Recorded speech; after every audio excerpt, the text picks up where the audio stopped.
واذكر في الكتاب إدريس إنه كان صديقا نبيا ورفعناه مكانا عليا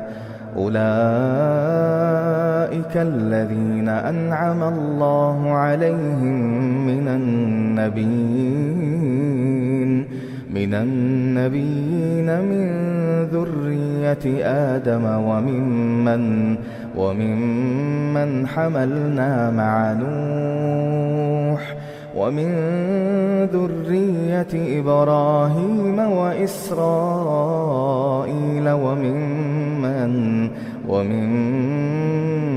هدينا واجتبينا إذا تتلى عليهم آيات الرحمن خروا سجدا وبكيا